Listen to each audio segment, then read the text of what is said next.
लखनऊ में piece party के कौमी सदर डॉक्टर अयूब ने सीएए को लेकर मरकजी हुकूमत पर निशाना लगाया। सीएए को लेकर लगातार हो रहे मुजाहरे पर उन्होंने कहा कि सरकार लोगों को सिर्फ गुमराह कर रही है। वो मुस्लिम और गरीब तबके को दबाना चाहते हैं। शाहीन बाग में हो रहे एहतजाज पर बोलते हुए उन्होंने कहा कि सरकार पुरअमन मुजाहरे को कुचलना चाहती है, लेकिन पीस पार्टी ऐसा नहीं होने देगी। डॉक्टर अयूब ने साफ किया कि पीस पार्टी पूरी तरह मुजाहिरीन के साथ खड़ी है।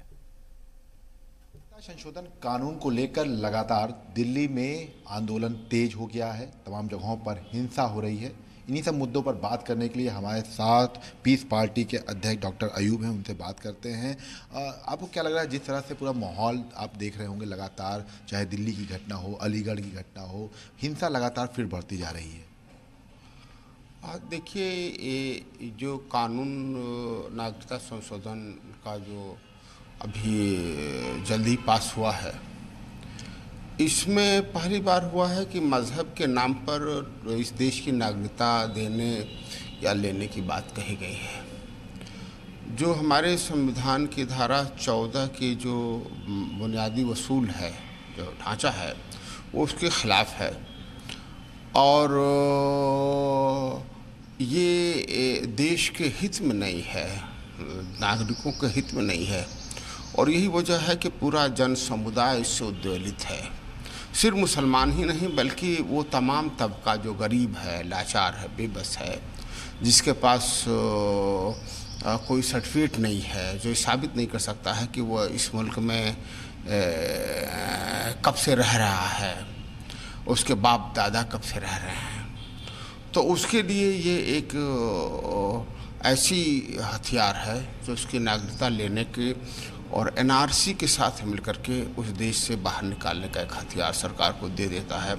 और इसको लेकर के सरकार जो भी अपने विरोधी हैं, जो समाज के कमज़ोर तबके के लोग हैं, ख़ास तौर पर मुसलमान, पिछड़ा और दलित जो तबका है, जो अनपढ़ है, गंवार है, बेबस है, लाचार है, वो उसके खिलाफ इस्तेमाल करने का ये हथियार है। आप लोग शाहीन बाग में जो प्रदर्शन हो रहा है उसके साथ में है, सब प्रदर्शन के? हाँ, बिल्कुल। जो भी आदमी इस असंवैधानिक कानून के ख़िलाफ़ है, संघर्ष कर रहा है, पीस पार्टी शाहीन बाग के ख़िलाफ़ भी और जामिया के स्टूडेंट के ख़िलाफ़ उनके साथ है, और जामिया के भी स्टूडेंट के पीस पार्टी साथ है। हम लोग दोनों में शामिल हो चुके हैं। अच्छा, और एक एनपीआर का एक बड़ा रोल आ रहा है। एनपीआर, अखिलेश यादव ने प्रेस कॉन्फ्रेंस में कहा था कि हम एनपीआर का फॉर्म नहीं भरेंगे। पीस पार्टी का क्या स्टैंड है एनपीआर को लेकर?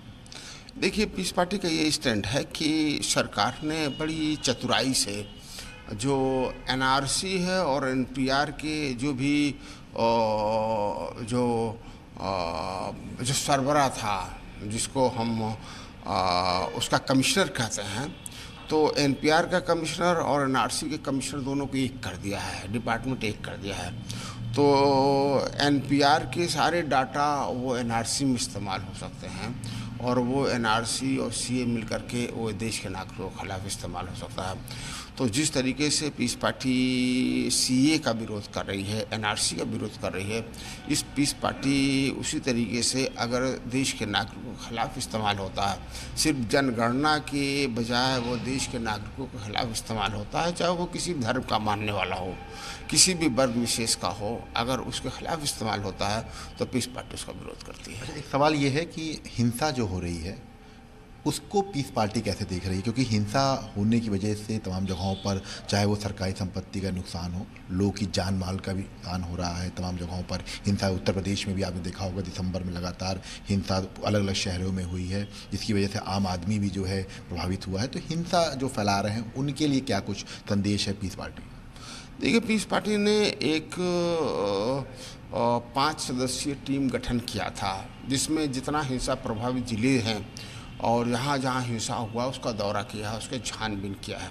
सरकार ये चाहती है, और सरकार के समर्थक जो लोग हैं उनके साथ मिल करके इस शांतिपूर्ण प्रदर्शन को वो हिंसात्मक प्रदर्शन बना करके उसको कुचलना चाहती है, दबाना चाहती है, और जो बेकसूर लोग हैं उन्हें सज़ा देना चाहती है, उन्हें सताना चाहती है। अच्छा, उत्तर प्रदेश के 2022 के विधानसभा चुनाव पे कितना असर पड़ेगा? क्योंकि लगातार प्रदर्शन उत्तर प्रदेश में बहुत ज़्यादा हुआ है, और पीस पार्टी चूँकि विधानसभा चुनाव उत्तर प्रदेश में लड़ती रही है, तो कितना असर रहेगा? और आपकी पार्टी क्या इस मुद्दों को लेकर विधानसभा चुनाव में उतरेगी? देखिए 2022 के चुनाव में इसका असर होएगा। पीस पार्टी इसका एक मुद्दा रहेगा, मेन मुद्दा रहेगा, और भाजपा इसे एक सांप्रदायिक मुद्दा बनाना चाहती है। ये सांप्रदायिक मुद्दा नहीं है, बनाने की कोशिश कर रही है। कि नागरिकता संशोधन कानून को लेकर पीस पार्टी का कहना है कि वो शाहीन बाग में जो प्रदर्शन कर रहे हैं उनके साथ हैं, वो जामिया के स्टूडेंट के साथ हैं, क्योंकि लगातार एनआरसी को लेकर या सीए को लेकर पीस पार्टी अपना लगातार आंदोलन करती रही है और आगे भी वो अपना आंदोलन करती रहेगी जब तक इस कानून को वापस लेना नहीं जाएगा। कैमरामैन बाबूलाल साथ विशाल रघुवंशी, जी मीडिया, लखनऊ।